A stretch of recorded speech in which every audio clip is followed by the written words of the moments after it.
What caught me off guard probably is, for Make-A-Wish specifically, how big our need is and how hard it is to get to the kids. As I said, I've been a volunteer, a fundraiser for the organization for, well over 20 years. And I didn't think that would be a problem. And so coming into the organization, of all these ideas and thoughts you have, I quickly realized that I say recruiting because for lack of another word in this moment,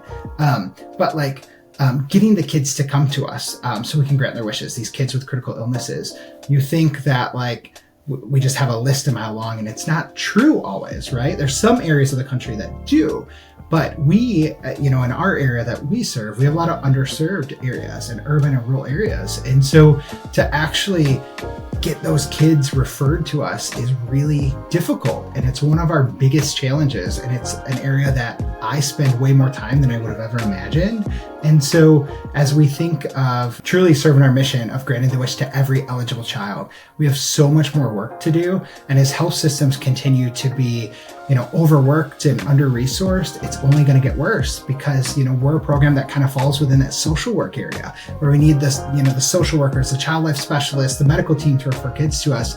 And as they're really strapped for resources, we're a program that they can't get to in a day.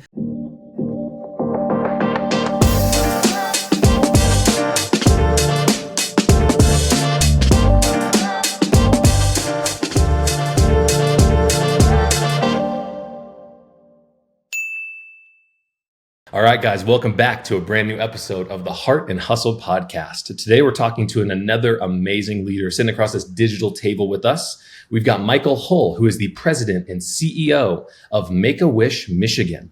Now, today's conversation is going to be talking about his personal journey, but also what it means to have such a gigantic impact in his community as well. Michael, welcome to the show, man.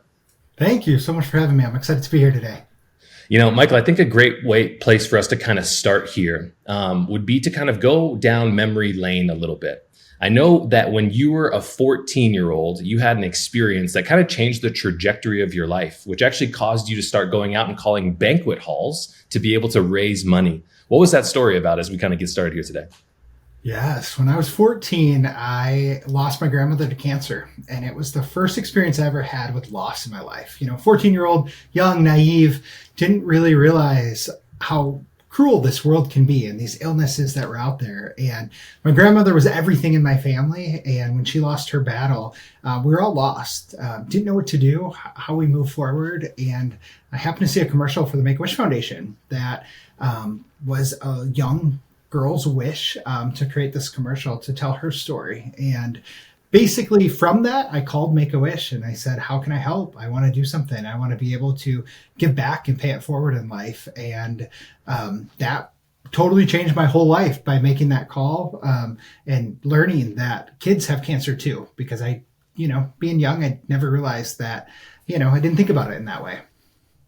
Well, I know that when you saw that commercial, you were impacted, you reached out and they told you, you know what, you're too young to help us raise money. So you start saying, all right, I'm going to start calling around to banquet halls. What is that process like as such a young person trying to make such a big impact? Do you remember what your mindset was? I'm just going to start dialing for dollars, or what were you kind of at in that position? Yeah, I thought for sure, with an incredible organization like Make-A-Wish, as I got to know them and what they were about. And when I heard they need money, I'm like, oh, I can raise money. I can do this. And, my family was not a family that, historically did things like galas or dinners or events like that. But I came up with the idea that I want to do a dinner. And I thought surely if I called people, they would help. And I learned the hard way that yes, people want to help, but they won't just give everything. And so as I started making calls, I met a woman whose granddaughter received a wish 2 weeks prior. And she started crying on the phone and she was like, hey, I can donate all the food if you can find a place to host this event. And I'm also willing to help. I feel like it was fate that you called me today. We wanted a way to give back. And so as hard as it was initially to start out, I quickly realized how many good people there are in the world that want to help. They want to do something. They just have no idea how to do it. And that was me. When I called initially, I just wanted to volunteer. And then all of a sudden, here I am hosting a fundraiser and trying to raise thousands of dollars. So it's pretty powerful when you see the kindness of others. I mean, the kindness of others in itself fires up those chemicals in our body, right? We're talking about gratitude. We're talking about oxytocin. We're talking about all these things that are so amazing. It's so cool to hear how someone had such a huge impact on your life, but you weren't 14 years old calling around to these banquet halls, right? Interacting with an amazing woman who just had a granddaughter given a wish 2 weeks ago. You don't automatically become president and CEO of this organization. So how do you kind of talk about your journey? What other places did you stop? What other organizations did you work for that kind of brought you to where we're at here today? Yeah, absolutely. And it's been a journey, I will say.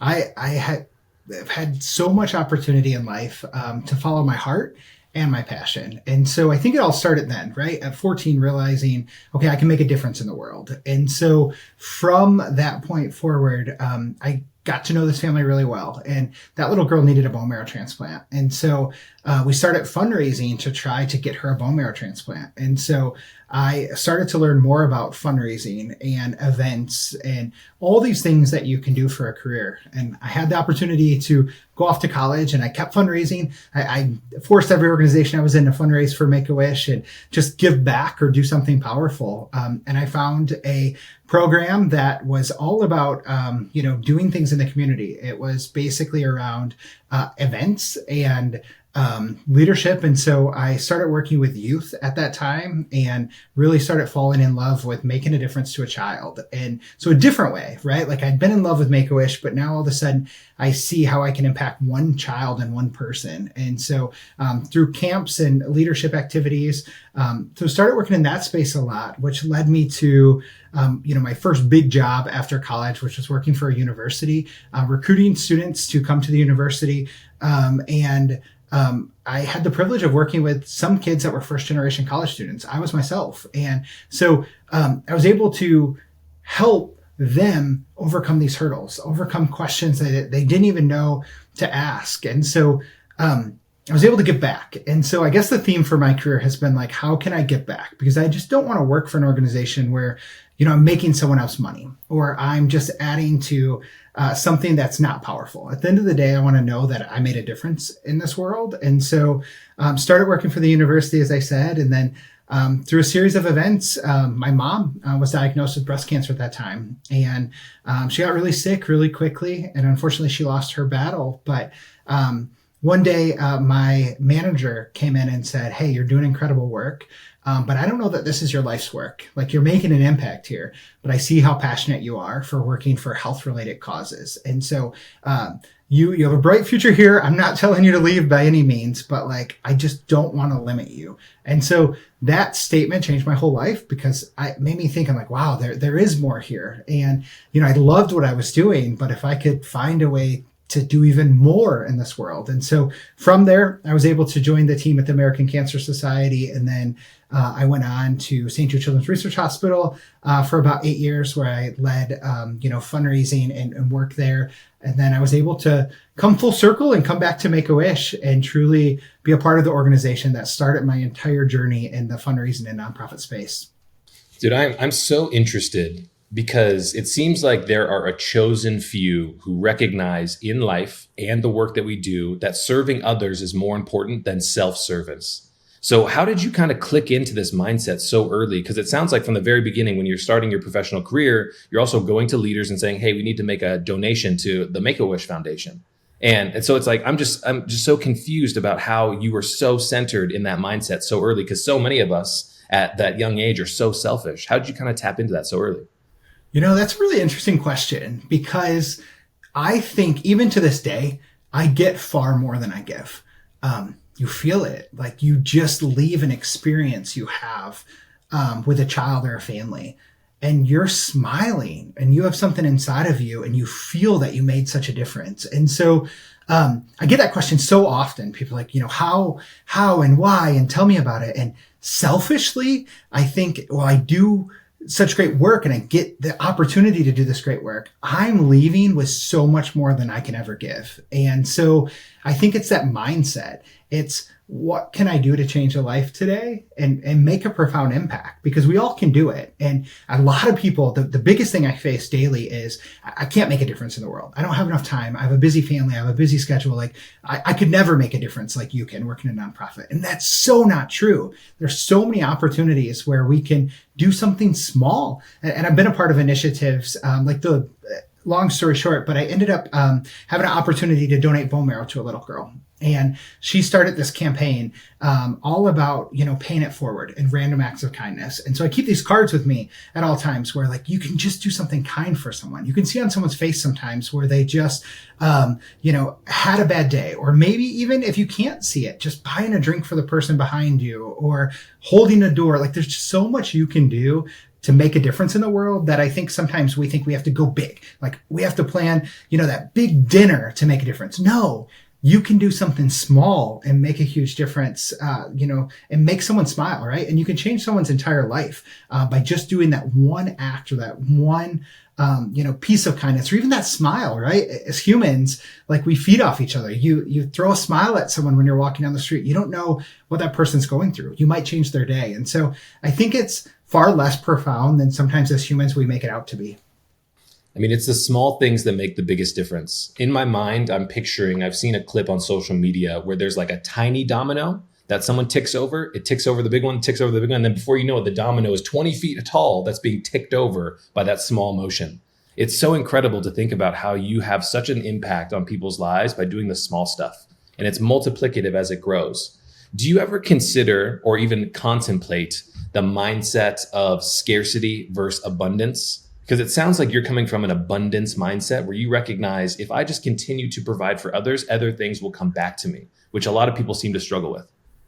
Yeah, I definitely do. And I think it all goes back to every action we do in life has a reaction, right? Or it has a piece to it. It has that other domino. And so I would agree with that. And I would also say that, sometimes we just, again, we get too big in our head. We think we have to be up here to make an impact when we can really make an impact, down here. And many years ago, I read this book. I think it was Chicken Soup for the Soul or something. There was a short story in it, and it was about this young man that was on his way home to end his life that day. And another student actually helped him carry the stuff because he had cleaned out his locker because he didn't want his parents to have to do that. And another student helped him carry the stuff, a student he had never experienced or met before.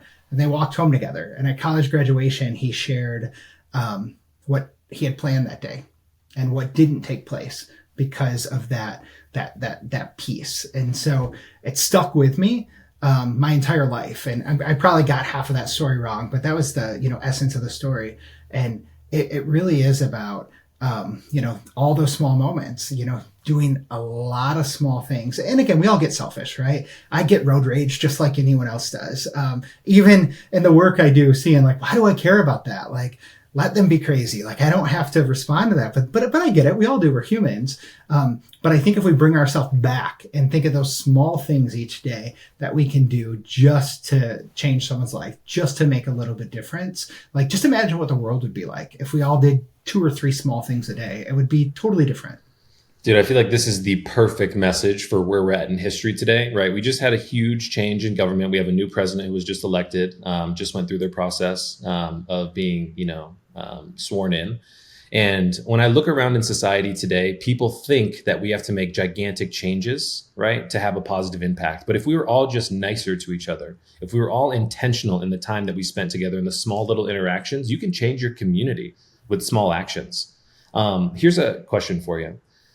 Being the president and CEO of such an amazing organization, realizing that you're helping children and individuals make their wildest dreams come true, right? There are so many people who unfortunately don't have the opportunity to experience what it's like to have their wish granted.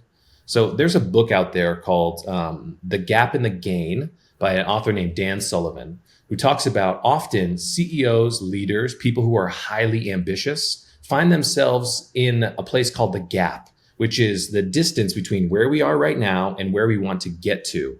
If we, think about our goals, often they're check marks or milestones or accomplishments. But in the work that you guys do, it's a little bit different. So how do you stop those goals, if you will, that you've set out for yourself and the impact that you guys want to make from becoming a horizon line? You may take one step closer to them, they step one step further away from you. How do you kind of make sure that you appreciate the impact that you guys are having every day by recognizing that what you guys do is so important? Yeah, that's it's a really important question, because sometimes in nonprofit, we're really hard on ourselves, because we know if we do a little bit more, it's one more life. It's one more kid we can help. If we raise another dollar, that's one more wish we can grant. And so we're really tough on ourselves in this industry, and people really struggle to separate themselves, even at night, right? Like, we can lay in bed thinking about that child that is not having a wish because of X, Y, and Z. And so it's hard, in full transparency, it's hard, because I know if we raise more money, we can grant more wishes. And so that goal is always going up. I know if we put more resources behind our outreach, we can reach more kids, which means we can grant more wishes. And so for us, we really have to stop and take in those moments. And so I'm really lucky. I have an amazing board who understands the value of our staff. My team is who makes all of this happen. They are heroes, and they work really, really hard. Yes, I have the privilege of leading them, but they do the work and they show up every day. And so making sure that we are putting resources and opportunities in for our team to live that mission and see it. And sometimes we need to pause, and sometimes we need what we call a mission moment. We start all of our meetings with a mission moment. We talk about a story of a wish kid or family or someone who we've had an impact. But sometimes we actually need to live one of those moments. And so what we did in the past year is we now have a requirement where everyone on our team has to be a wish granting volunteer during work time, where they can actually go out and see it, because the person that is processing all of our donations is not on the front lines, right? They don't get to see that every day, but we have to ensure they can see why they're showing up every day and why they're working so hard, because without that person, we could not operate. And it truly takes all of us. And so it is definitely a balance of knowing that we have to go and stretch ourselves, right? We can't become complacent, because we have to do more, but also not to a point that just completely paralyzes us, where we can't do anything because our goals are just so wild and crazy.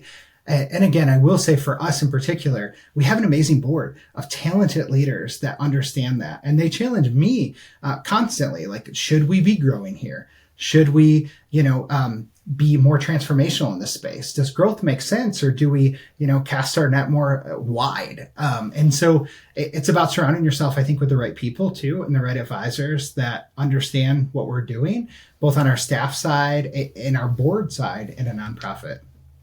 The mission that you guys have is amazing. And I love the fact that you're so passionate about the work that you do, because what you have, even in our conversation today, you're casting a vision that talks about the impact that you guys are going to make. Right. And something that we said in our previous conversation together, you said, Keenan, I really, truly emphasize the fact that my employees are humans first, not workers. I think that this is a huge paradigm shift that we see in the next generation of amazing leaders, just like you, Michael. How did you come to that realization that your team members are not just another butt in the seat, but a human being who has a connection to the mission that you guys have? And why is that so important for you? Yeah, that is the most important thing to me. And it's hard, I think, for people in the workforce to understand that when we're having genuine conversation around it, because there's so many work environments that are not like that. And I give a lot of credit to a woman who was the person I reported to when I was going through some of my hardest days in life. As I mentioned earlier, my mom was sick, breast cancer metastasized to the brain, and got really sick really quickly. And one day she just said, "You're done. You're out of here. Like, we got you. We will cover anything that needs to be done. You need to be at home. You need to be with your mom." And she meant it. She put in place resources for me to be there. Well, unfortunately, my mom lost her battle, and it's something I could never repay her for. And so after that experience, through talking with her and learning more the why do you lead like this? Why do you why did you do that for me? You didn't have to do that, because it put work on everyone, on my team, on her. And it was because we're human first. And so we always have to support each other. And she said, my only ask of you is that someday you will have an opportunity to support someone else in some way, shape, or form. And you pay it forward and you give them the same gift that you were able to receive because people have done the same thing before you. And so it changed my entire mindset. And, while I hope to think my entire team will stay with our organization forever, it's not true because they need to grow. They need to develop. Their life changes. And so I want to be their biggest fan. If they decide that, hey, I have to go on and do something, I want them to come to me. I want them to tell me so I can help them. Let me make a call on your behalf. Let me call another CEO of an organization and say, hey, I have this amazing person who's interested in working for you.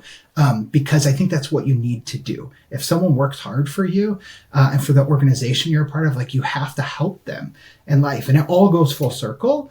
And I think if we all lived like that and everything wasn't a game, we could do so much more and we could be so much more happy. And then we could create workplaces that people felt comfortable raising their hands saying, I'm overwhelmed. I need support. I'm mentally struggling today, or I have this going on in my life. And even though I say all those words right now, our workplace is far from perfect, right? We want to grow in this area, but it's hard for people to trust that I'm being genuine, that the organization's being genuine. When you're trained and you read things online, don't tell your employer this, be guarded here. And I understand why those things are out there because many workplaces don't believe in that. So it's even more difficult for those of us that want to create that human first approach to do it, to knock down those walls and barriers and truly see people for people. Let's talk about some of the tactical ways in which you've been able to accomplish this mindset. So I talk to a lot of leaders who often say, Keenan, I struggle to connect with my team on an authentic level because I'm the CEO of this organization. How do you balance that need to be authentic while still being the leader of the organization? Where are some of the bridges that you created kind of to connect those two worlds? Yeah, that's an interesting question. I think a few different ways. One, I think being human and showing your vulnerability is key. I make mistakes just like everyone, and it's okay to say that. But I also think that there's a time where I have to be Mike, the CEO of the organization, and I have to maybe work a little differently at some of our events or with donors or whatever that might look like. But then there's also a time where we're all just arriving, where we can all carry a box into the room because no one is above each other at the end of the day. Because again, we're all human. And so while our roles might be different, in different times we have to shift, there's no reason that anyone on my team is not going to, clean a bathroom because something got crazy at an event, to washing our hands and shaking the hand of a CEO of a huge company. We all need to be able to do those things. And so I think that mindset is key to starting to create that culture. But then also, there are opportunities to do things with action to show your team that I mean this, right? So we've created a culture committee and they're kind of advisors to me saying, hey, word on the street is this didn't land well. You said that last week and it just, you didn't nail the mark. And I'm like, oh, I thought I did. I thought I meant this. And again, we're one-sided communication, right? When we say something, we feel good about it. And so I think also doing small things like that, like having people that are telling you, hey, that was really good. That was really bad. We need to grow in this area. And again, I could go on and on because I think there's a million small things to create that culture, but it's constant and it's not do this thing one time and your culture's changed.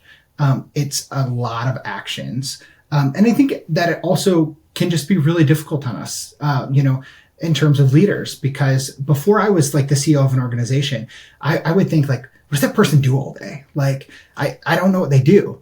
And every time I've moved up in leadership, I've thought that about my supervisor. What are you doing? You're in meetings. Oh, you're doing this. You're going to a donor dinner. That's fun. I want to do it.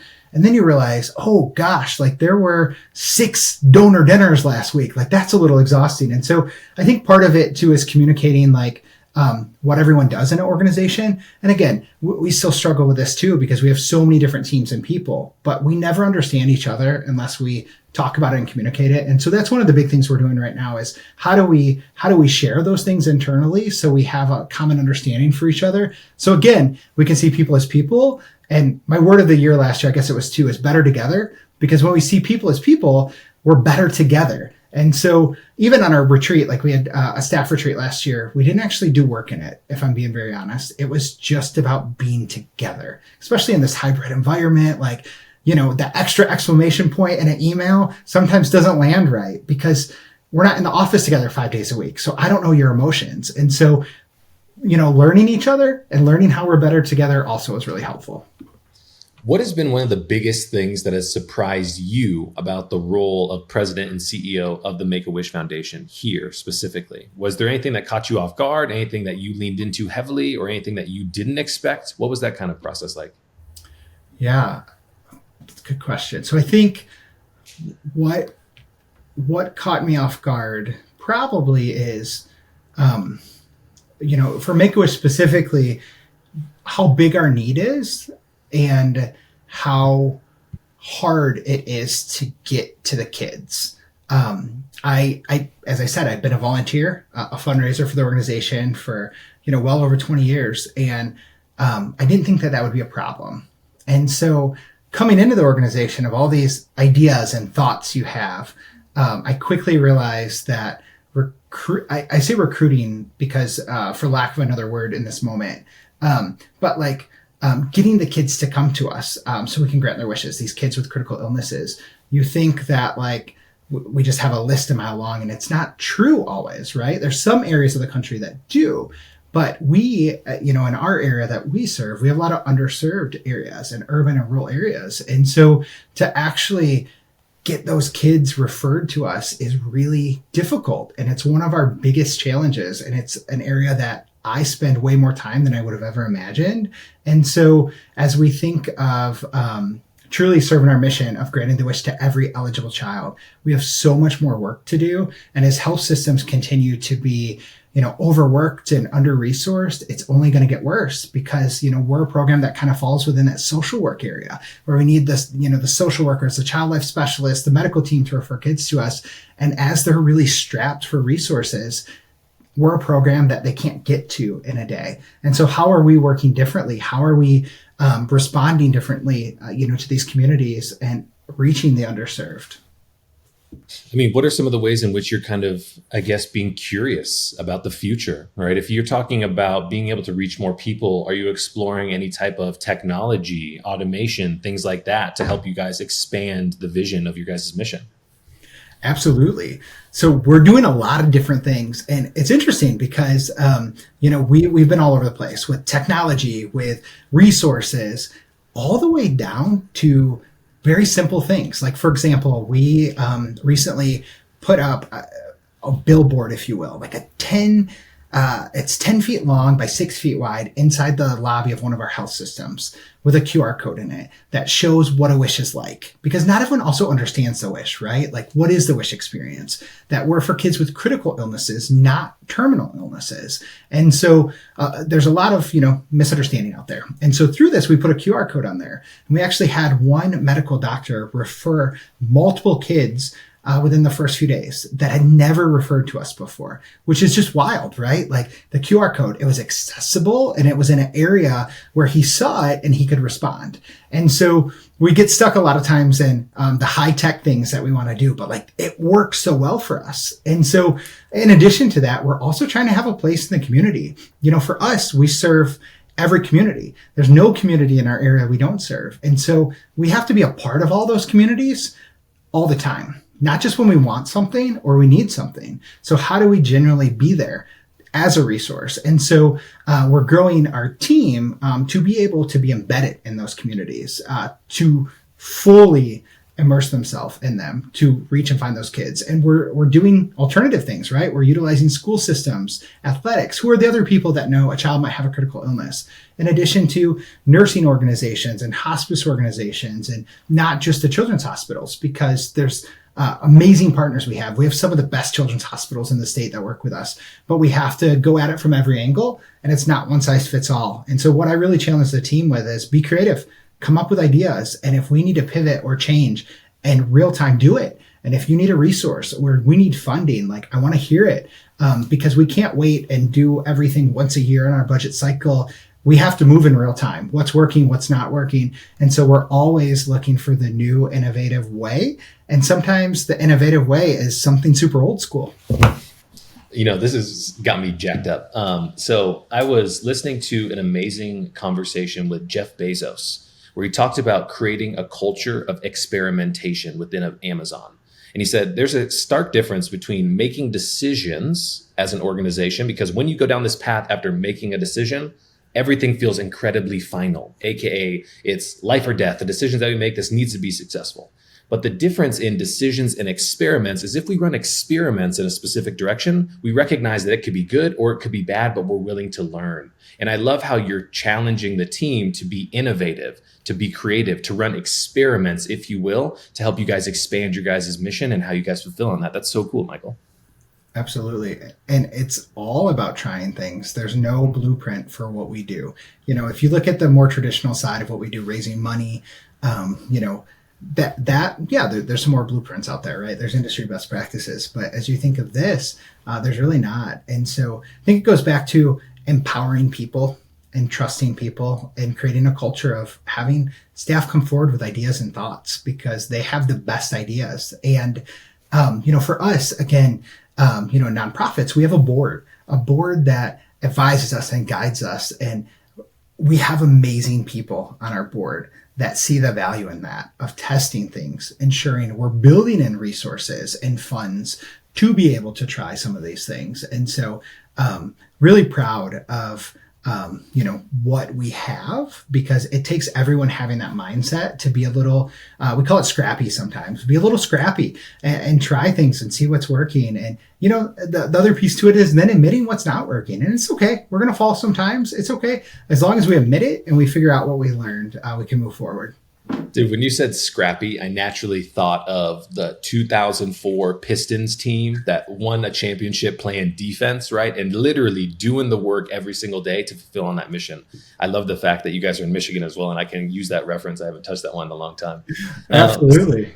So, Michael, here's a question for you. What is the future going to be? I'm a big baseball guy, right? I always think of Babe Ruth when he's standing at the plate and he calls his shot to center field. What is your shot over the next, I would say, year going through 2025? What are you hoping to accomplish and what's got you excited? Yeah, absolutely. We are going to reach kids that we've never been able to reach before. And we are also focused on transformational wishes. So for us, there can be a transactional wish and there can be a transformational wish. And for kids with critical illnesses, let's go back a second. No child should ever have a critical illness, right? Just think about that. Kids with cancer and sickle cell and all these illnesses, it's just wild that these kids even have these illnesses. And so if they do, we have to complement the journey that they're on with their health system, because hope truly is a medicine. And those of us that have ever had anyone sick in our life, we know that hope is a game changer, right? When you have hope, you have will, you have drive, you have strength to keep fighting, to go on, or create moments while you're still here for kids that are really sick. And so for us, it is all about digging deep with that child and family, and not just granting a wish, but granting that transformational wish. So within a wish, there's usually a why, right? Why does that child want that? So if the child wants to go to Disney World, why? What do you want to do at Disney World? What does it look like? What does it feel like? What are you going to experience when you get off the plane? If a child wants a backyard place, that same thing. Tell us about that. What are you going to do back there? So we can make sure we get it right.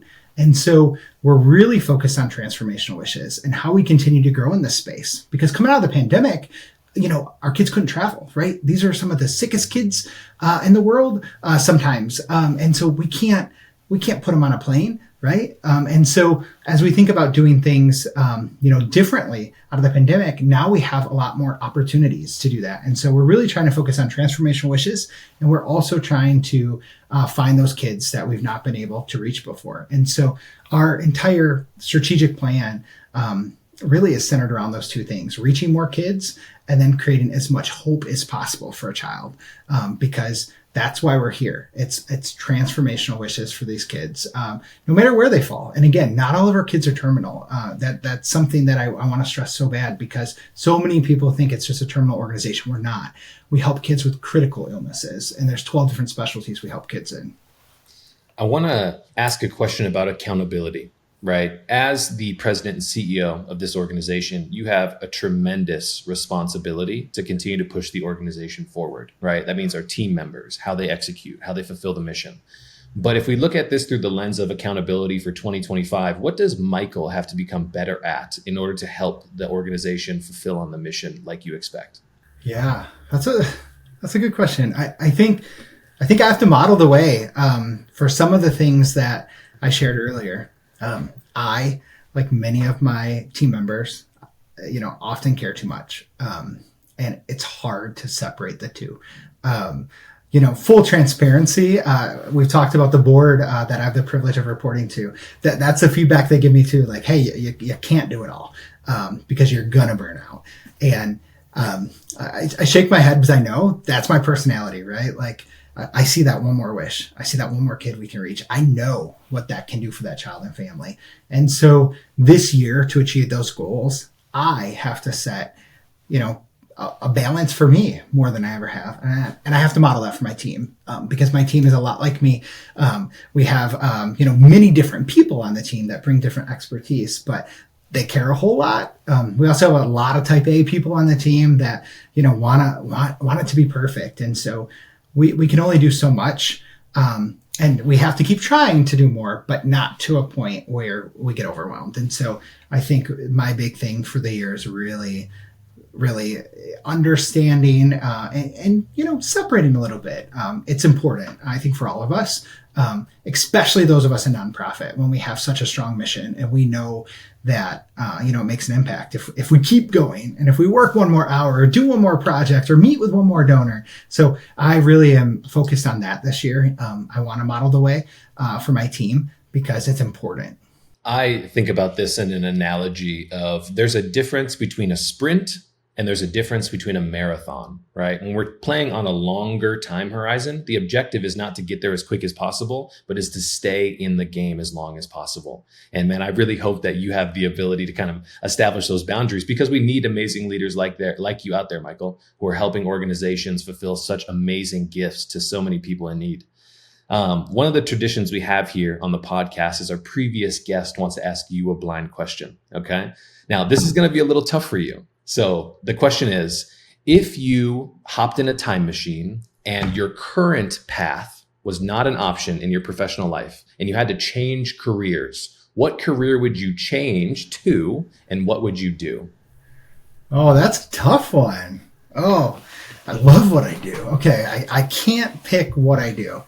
I want to take an easy answer and just pick a different organization, but I know that's not the question. Where would I go? I think,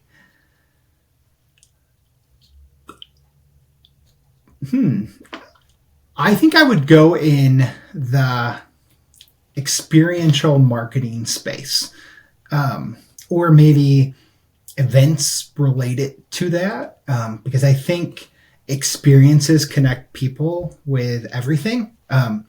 Kind of dipping into what I do a little bit, cheating slightly, but I've had the privilege of going to some conferences and hearing from some amazing leaders in these big corporate companies and how they connect the consumer with their brand. And we try to do that, even at Make-A-Wish. Like, how do we make you understand what a wish is like?